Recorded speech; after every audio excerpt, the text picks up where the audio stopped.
Before we jump into our plethora of primary topics today, Martin, let's talk about the module of the week.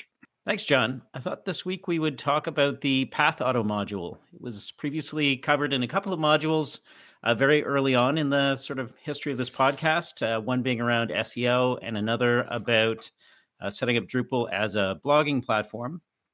But it's actually never been covered as a module of the week, even though, in my opinion, it's probably one of the few modules that might actually be really good to include in core. For anyone not familiar with Pathauto, it automatically generates SEO-friendly URLs or path aliases for various kinds of content, so nodes, taxonomy terms, users, and so on, without requiring the user to manually provide that path alias. The module was originally created in February of 2005, so quite old, but it has versions available. The most recent version is 8.x-1.11, which was created in August of 2022. And is ready for Drupal 10.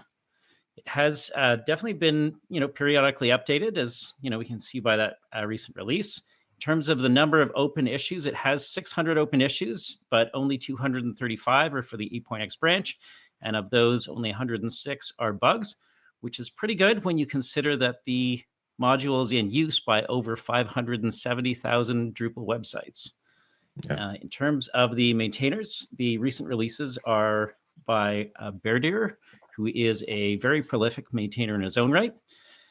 And in terms of how it works, it really allows you to define patterns that will be used to generate those readable path aliases, often using the title or other metadata. It really relies on tokens as the way to sort of provide those bits of data that will be converted into the path alias into sort of your structured URL. And then that can include things like, the menu path, the names of associated taxonomy terms, the date your content was published, and more. It's also a useful module for helping with breadcrumbs by automatically sort of creating path segments that can then sort of be translated into, links elsewhere within your Drupal site. So let's talk about the Pathauto module, because I'm sure everybody on this call has used it before. Yeah, I mean, it's definitely one of those all-star. It's one of those all-star modules. I can't believe that we've never had it as module of the week. It's kind of mind-blowing. I also want to point out one of the other really cool features that it has is some bulk operations. So you can, if you decide to change your rules on a rebuild or for some marketing reason, there's a way to bulk update certain content types or entity types. You can also bulk delete. You can bulk generate. If you're inheriting a site where they just didn't use these and everything was like node 1, node 2, node 3, node 4, whatever, you can use it to bulk generate as well. So it's got a lot of handy little tools in it. It is definitely one of those sites, one of those modules that almost always gets installed on every site. Even if you have clients where they pay very close attention to URLs and generally override them, it's good to have kind of a fallback just in case. Yeah, it begs the question, like, when does Pathauto make it into core? Because it feels like it's kind of like a chicken and the egg thing, right? Because Pathauto requires token and token's not in core. So like then token has to be in core, and like, so maybe it'll never get into core, but it feels like one of those things that like everybody's installing on their site. Yeah. Because,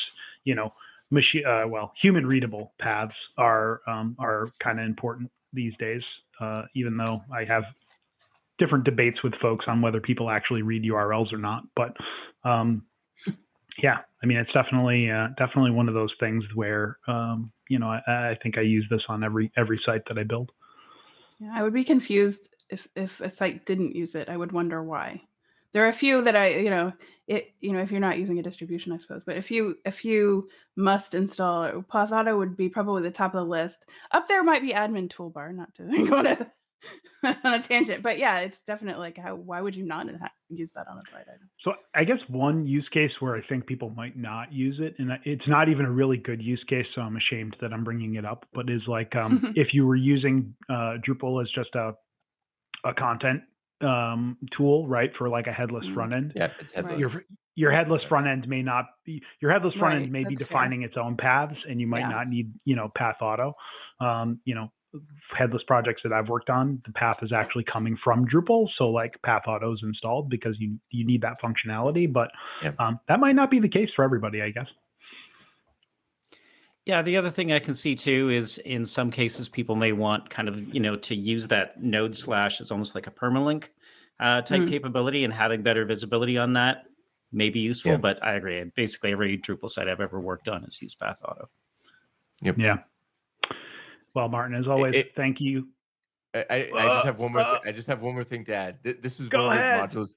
This is one of those modules too that when I'm building a new, if it's been a while since I've initiated a project, I sometimes have a moment of confusion when I go to add them and it just doesn't exist. So it's like, wait, that's coming. That's not in core. It's coming from a contributed module. And then of course I just install it. But it, there is that moment of confusion sometimes. But yeah. I'm usually confused at the point where I go to a page and I'm like, why didn't the URL to this page update? And then I go, right, got to install the module, turn it on, configure it, do things.